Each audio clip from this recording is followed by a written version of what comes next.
Circus serial जो कि आया था 1989 में दूरदर्शन पर प्रसारित हुआ था। आइए सुनते हैं इसी सीरियल का एक्सप्लेनेशन पूरा हिंदी में। यह सीरियल भारतीय टेलीविज़न के इतिहास में एक मील का पत्थर माना जाता है। इस सीरियल के निर्देशक थे अजीज़ मिर्ज़ा और कुंदन शाह। यह वही शो था जिसने शाहरुख खान को घर घर में पहचान दिलाई। आइए सुनते हैं पहले इसका टाइटल सॉन्ग क्या था। हमसे है यह दुनिया सारी, हमसे है यह महफिल, दुनिया एक सर्कस है और हम हैं इसके खिलाड़ी। यह गाना उस दौर की यादें ताज़ा कर देता है जब शाहरुख खान ने अपने कैरियर की शुरुआत ही की थी। इस शो का निर्देशन अजीज़ मिर्ज़ा और कुंदन शाह ने किया था। आप में से किन लोगों ने इस सीरियल को देखा है, कमेंट बॉक्स में ज़रूर लिखें। आइए सुनते हैं इस सीरियल की पूरी कहानी। कहानी की शुरुआत होती है अपोलो सर्कस से, जिसके मालिक हैं सहदेवन राय, जिन्हें सब बाबूजी कहते हैं। बाबूजी का बेटा शेखरन यानी शाहरुख खान विदेश में लंदन से पढ़ाई करके भारत लौटता है।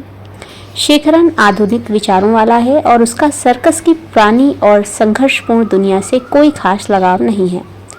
जब वह वापस आता है तो देखता है कि उसका पारिवारिक व्यवसाय यानी कि अपोलो सर्कस भारी घाटे में चल रहा है।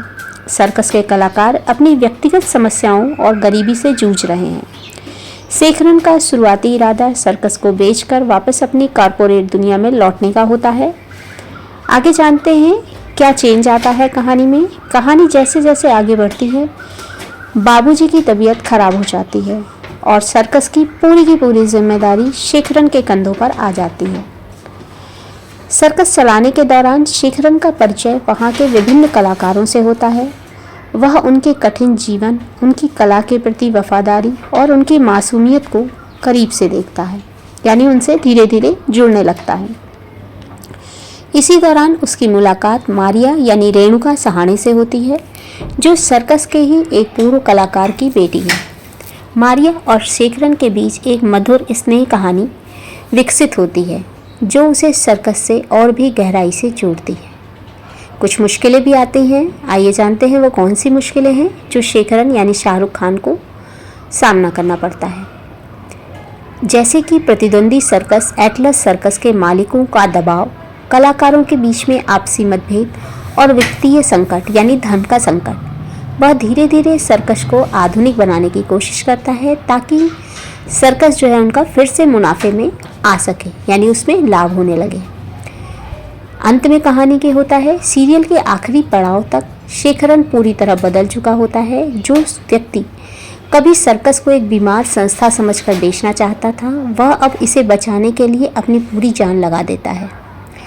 क्लाइमेक्स में जब सर्कस को बेचने या बंद करने की नौबत आती है, तब शेखरन को एहसास होता है कि ये कलाकार सिर्फ कर्मचारी नहीं है बल्कि उसका परिवार है।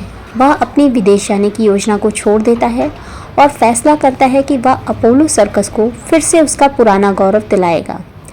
सीरियल का अंत एक सकारात्मक संदेश के साथ होता है, जहां शेखरन और पूरी टीम मिलकर सर्कस के भविष्य को संवारने की शपथ लेते हैं। इसके प्रमुख पात्र हैं अभिनेता भूमिका शेखरन शाहरुख खान है मुख्य नायक, आधुनिक सोच वाला मालिक मारिया यानी रेणुका सहाणे शेखरन की दोस्त और प्रेमिका, और बाकी कलाकार में बाबूजी सुनील सेंडे सर्कस के संस्थापक हैं और शेखरन के पिताजी।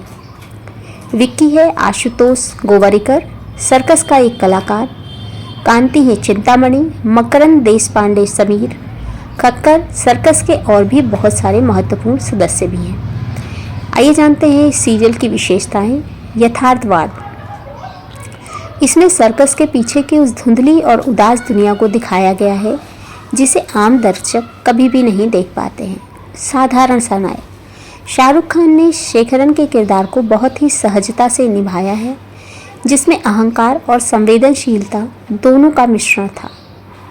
संगीत और निर्देशन, इसका टाइटल ट्रैक और कलाकारों का अभिनय आज भी लोगों को याद है। जिन्होंने भी इस सीरियल को देखा होगा उन्हें ये कहानी फिर से याद आ गई होगी। अगर आप भी उनमें से एक हैं तो चैनल को लाइक कीजिए, शेयर कीजिए और सब्सक्राइब कीजिए। अगर पसंद आया है